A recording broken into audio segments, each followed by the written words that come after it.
Hi friends, welcome on Yourpedia. And मेरा जो video है ये Uttar Pradesh pollution control board, उसमें जो नंबर ऑफ़ वैकेंसीज आई हैं असिस्टेंट एनवायरनमेंट इंजीनियर और असिस्टेंट साइंटिफिक ऑफिसर AEE उसके सिलेबस से रिलेटेड है। तो अभी मैं आपको AEE का जो सिलेबस है असिस्टेंट एनवायरनमेंट इंजीनियर का सिलेबस उसके बारे में बताऊंगा, नंबर ऑफ़ वैकेंसी जो आई हैं उसके बारे में और सिलेबस के बारे में क्या मेंशन किया है और IIT कानपुर इस एग्ज़ाम को कंडक्ट करने वाला है। पहले दो चार बातें बता दूं इस एग्ज़ाम से रिलेटेड। 28 फरवरी से लेकर 28 मार्च 2026 तक आप इसका फॉर्म भर सकते हैं। फॉर्म की कॉस्ट 2000 रुपये है जनरल कैटेगरी के लिए, बाकियों के लिए ये 1000 रुपया SC ST वगैरह के लिए है।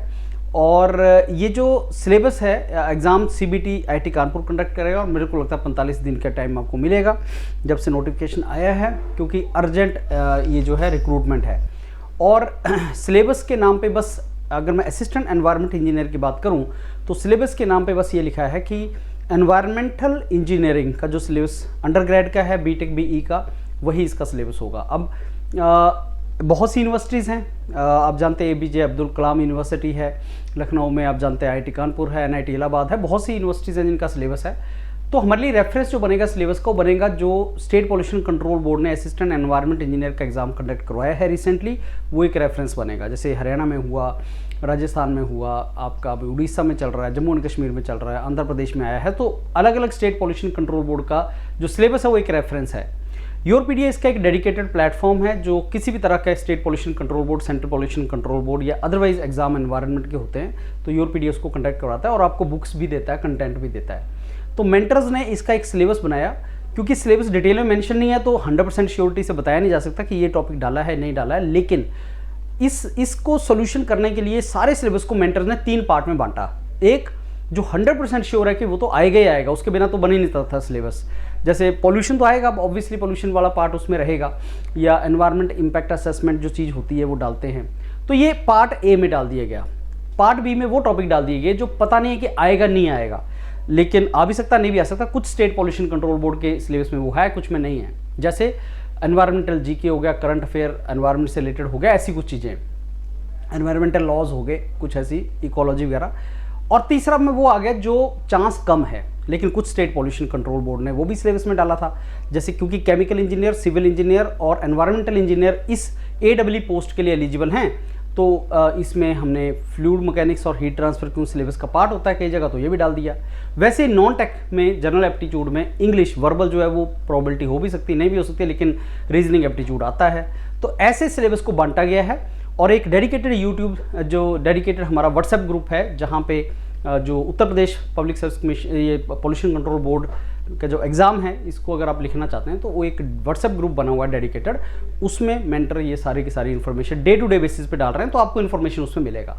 एक और झगड़ा इससे रिलेटेड जो स्टूडेंट्स के दिमाग में है कि परमानेंट पोस्ट है कि नहीं, बिल्कुल परमानेंट पोस्ट है, टेम्परेरी लिखा जरूर है, लेकिन प्रोबेशन पीरियड 2 साल का कंप्लीट होते ही ये कंप्लीट हो जाएगी। और मैंने इसका डिटेल एक वीडियो और डिटेल इन्फॉर्मेशन भी आपको दी है कि क्यों ये परमानेंट जॉब है, टेम्परेरी वर्ड से आप डिस्ट्रैक्ट ना हो। और तीसरा जो MOU साइन हुआ है IIT कानपुर के साथ, उसका ये पार्ट है कि एग्ज़ाम IIT कानपुर कंडक्ट करेगा, लेकिन ये एग्ज़ाम एक फेज़ में नहीं होगा।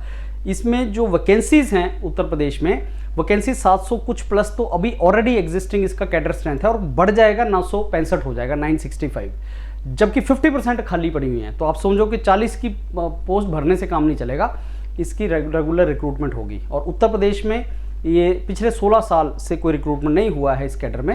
अब आगे हम होप करते हैं कि रेगुलर होता जाएगा। और आपको अगर इस एग्ज़ाम का, इस जॉब का पार्ट बनना है तो रेगुलरली आप ये तैयारी करो और इस एग्ज़ाम्स वगैरह को लगाओ। तो ये है उत्तर प्रदेश का friends assistant environment assistant scientific officer exam, और ये पे मैट्रिक्स लेवल 10। एक और आपको बात बता दूं, जो लोगों को लग रहा है कि साहब ये परमानेंट जॉब है कि नहीं, मैं आपको बता देता हूँ कि पे मैट्रिक्स लेवल 10 जॉब कभी भी किसी एडॉक या कंट्रेक्चुअल जॉब के लिए नहीं दी जाती। ये हमेशा आपकी परमानेंट जॉब के लिए दी जाती है, जो अभी प्रोबेशन पीरियड में टेम्परेरी होता है, सब्जेक्टेड टू योर परफॉर्मेंस। तो जैसे आपका प्रोबेशन पीरियड 2 साल का कंप्लीट हो जाएगा, आप परमानेंट चले जाओगे, पे आपका लेवल इतना ही आपको मिलेगा।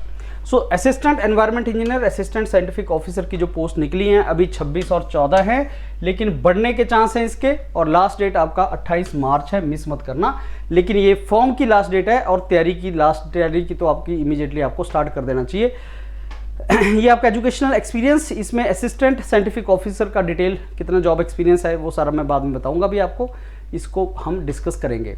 सिलेक्शन प्रोसेस में आप जानते हैं ये आपका पेपर है जिसमें आपका रिटन एग्जाम 100 क्वेश्चन आएंगे, हर क्वेश्चन 4 नंबर का है और 400 नंबर का सीबीटी और 70 नंबर का इंटरव्यू होगा और 120 मिनट है। 120 मिनट में 100 क्वेश्चन, 1 मिनट से ज़्यादा आपको टाइम मिल रहा है और आईआईटी कानपुर सेट कर रहा है और पेपर का लेवल अच्छा होगा। पेपर का लेवल बहुत इजी नहीं होगा, वन लाइनर नहीं होगा, unlike other state pollution control boards अच्छा लेवल रखा जाएगा, तो इसको तैयारी अच्छे तरीके से हम उस तरीके से करेंगे।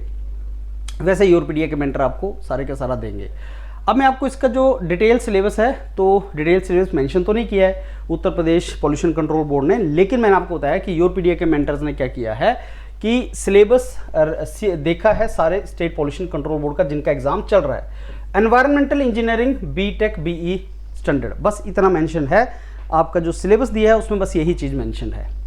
अब हमें जो अलग अलग यूनिवर्सिटीज़ का सिलेबस देखने के बाद और जो अभी एग्ज़ाम चल रहे हैं, जैसे Rajasthan state pollution control board का हुआ, Haryana pollution control board, Orissa state pollution control board, Punjab state pollution control board, Jammu and Kashmir state pollution control board, उनके एग्ज़ाम्स असिस्टेंट एनवायरमेंट इंजीनियर के सिलेबस देखने के बाद फिर मेंटर्स ने पूरे सिलेबस को आपको जो डिटेल दिया उसमें 3 बकेट हैं। आप क्या करो, ये सारे का सारा कंटेंट यूरोपीडिया के पैनल पे पड़ा भी हुआ है। 7 मार्च से यूरोपीडिया आपको इसको दे रहा है, 7 मार्च 2026 से इसका मॉड्यूल स्टार्ट हो रहा है। लेकिन videos and content, learning content आपका बहुत सिस्टमेटिक वे में, आप जानते हैं यूरोपीडिया जब मॉड्यूल स्टार्ट करता है तो लर्निंग कंटेंट ऑलरेडी पहले पड़ा होता है वहाँ पे और लाइव क्लासेस साथ साथ चलती रहती हैं। तो ये पार्ट ए है जो आपको करना ही है। पार्ट सी है जो आप लास्ट में करना, लीस्ट प्रोबेबल है, और पार्ट बी इसको करने के बाद पार्ट बी करना है आपने। तो अगर आपने पार्ट ए और पार्ट बी कर लिया तो मान के चलो कि आपका 95% काम हो गया। फिर कुछ छूट गया, कुछ पार्ट तो आपको छोड़ना भी होता है, तो आप ये सोच सकते हैं छोड़ने की, लेकिन ये तो आएगा, कोई भी सिलेबस हो जाए ये पार्ट आएगा, क्योंकि एग्जाम अगर है तो इसमें से वो पूछेगा। अब पार्ट ए में क्या क्या आता है, तो ये सिलेबस हमने व्हाट्सएप ग्रुप पे शेयर किया हुआ है। इसमें वाटर पोल्यूशन, इसका कंट्रोल और ट्रीटमेंट अभी मेंटर खुद आपको करवा देंगे। मेंटर आपको सारे के सारा टॉपिक करवाएंगे, हो सकता है एक आधा पॉइंट ऊपर नीचे आपको समझ ना आए तो मेंटर आपको ये सारा करवा देंगे। तो वाटर पोल्यूशन कंट्रोल और ट्रीटमेंट इसका, और air pollution control and treatment, ये पार्ट आपका सारे का सारा, और ये सारे का सारा सिलेबस में से ही उठाया गया है फ्रेंड्स। और सॉलिड स्टेट मैनेजमेंट एंड इसका डिस्पोजल, ये 3 बहुत इंपॉर्टेंट पॉइंट, और environmental impact assessment and ecology.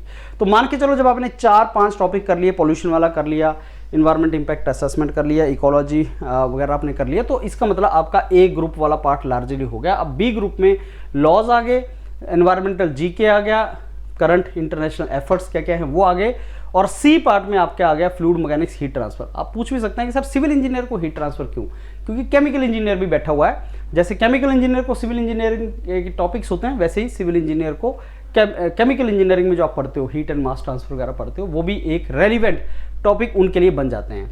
वैसे ही सिलेबस अगर मैं जनरल एप्टीट्यूड, जिसका वेटेज आपका 30% है, 70% टेक्निकल, 30% आपका जो वेटेज है वो एप्टीट्यूड का है। तो एप्टीट्यूड में पार्ट ए में क्वांटिटेटिव एप्टीट्यूड, लॉजिकल रीजनिंग, ये पार्ट पक्का आएगा, इंपॉर्टेंट है। पार्ट बी में डाटा इंटरप्रिटेशन रख लो।